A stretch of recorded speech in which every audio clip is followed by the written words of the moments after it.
জমি দখলের ঘটনায় নয়া মোড়।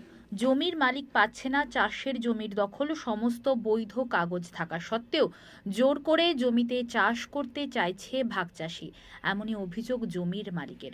প্রসঙ্গত গত 4 দিন আগে পূর্ব মেদিনীপুর জেলার একরা 1 নম্বর ব্লকের ঋষি বঙ্কিমচন্দ্র গ্রাম পঞ্চায়েতের অন্তর্গত বরদা এলাকায় একটি 75 ডেসিমিল জমির দখলকে কেন্দ্র করে ব্যাপক উত্তেজনা ছড়িয়েছিল। ভাগচাষী রমেশ চন্দ্র বেরা অভিযোগ করেছিলেন তিনি বহু বছর ওই জমিতে চাষ করেছেন, তাই তিনি ওই জমি দখল রাখবেন। পাশাপাশি জমির মালিক আব্দুল রৌফ খানের ভাই শেরাফত খান ও পঞ্চায়েত সদস্য ইলিয়াস খান সহ বেশ কয়েকজনের নামে একরা থানায় লিখিত অভিযোগ জানিয়েছিল। যে 159 দাগের 76 ডিসমিল জায়গা নিয়ে নাকি রমেশবাবু একটা নিউজ দিয়েছেন। তো সেটা খবরটা সম্পূর্ণ ভিত্তিহীন আর ওটা মিথ্যা।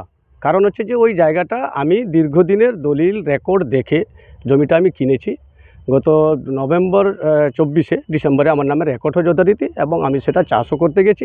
তবে একবার রিকোয়েস্ট করেছিল আমাকে চাষ করবে বলে, আমি সেটা চাষ করতে ওকে দিনই। আমার যে ভাই আছে ও শরাফত খান, ও চাষ করছিল। তো ওইটা নিয়ে নাগলের সময় একটা বাধা দিতে গেছিলো বলে একটা বাধা মানে কথা কাটাকাটি কিছু হয়েছিল। সেটা আমি ভিডিওতেও দেখছি যে ওখানে কিন্তু শরাফত কাউকে মারার জন্য যায়নি, সে বরং একটা তার ভাইপোকে বাচ্চাকে ওখানে গেছিলো বলে ওকে বকছে।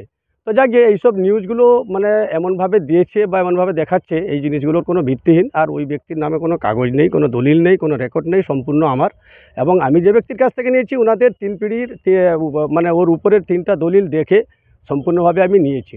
তাও সেই দিনকে একটা ঝুটঝামেলা হয়েছিল বলে আমাদের পঞ্চায়েতে খবর যায়। পঞ্চায়েত থেকে ওটা এসেছিলো যে আপনারা ওইখানে যদি কিছু সমস্যা থাকে আমরা মিটে দিলে কি রাজি। তখন রমেনবাবু ফোনে কথা বলে প্রধানের সঙ্গে তিনি বললেন যে আপনারা যদি মিটে দেন আমরা রাজি। তখন গোপালবাবু,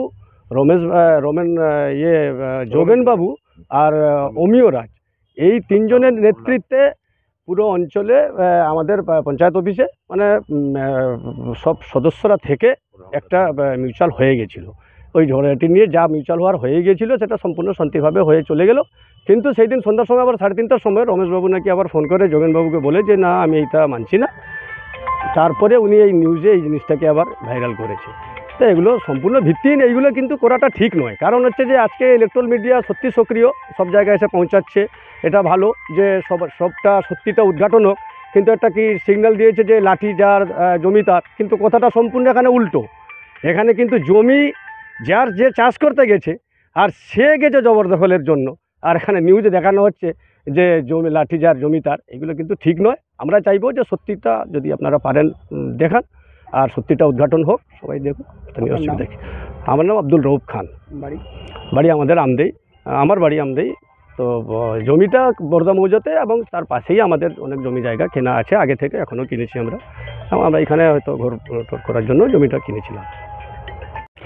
ঘটনাটা কিছু না, যদিও সামান্য কিছু ঘটনা নিয়ে কতিপয় এখানে এই মানে আমরা এই দলের সাথে জড়িত রয়েছি দীর্ঘদিন ধরে, কিন্তু এই দলের টিএমসি, বর্তমান টিএমসি দলের সাথে আমরা জড়িত রয়েছি।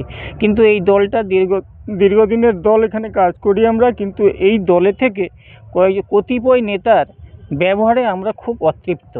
কারণ যিনি এই ঘটনাটাকে সর্বাগ্রে মানে একবারে একটা মানে বলবো কি মানে একটা ইঙ্গিতপূর্ণ ঘটনায় নিয়ে যাচ্ছেন, তিনি হচ্ছেন গোপালবাবু, যিনি দীর্ঘদিনের মেম্বার, যিনি এর আগেও বহু কেসের সাথে জড়িত, যিনি সমাজে মানে আমাদের সমাজে কাজ করেন না, তিনি টিএমসি দলের মেম্বার। তিনি টিএমসি দলের মেম্বার, সমাজে থাকেন, সমাজে মানুষের হয়ে কাজ না করে মানুষের সাথে যাতে ঝগড়াঝাঁটি খুন খারাপি হয় তার ব্যবস্থাটাই বেশি করে করেন। এর আগেও আমাকে সামান্য কিছু আমাদের সাংসারিক ঝামেলায় আমাকে ওয়ারেন্ট অ্যারেস্ট বের করানোর জন্য ধমকি দিয়েছিলেন এবং করেও ছিলেন। আমি সেটাকে গিয়ে পুলিশ থানায় গিয়ে যথারীতি সেটাকে কমপ্লেন সমাধান করি।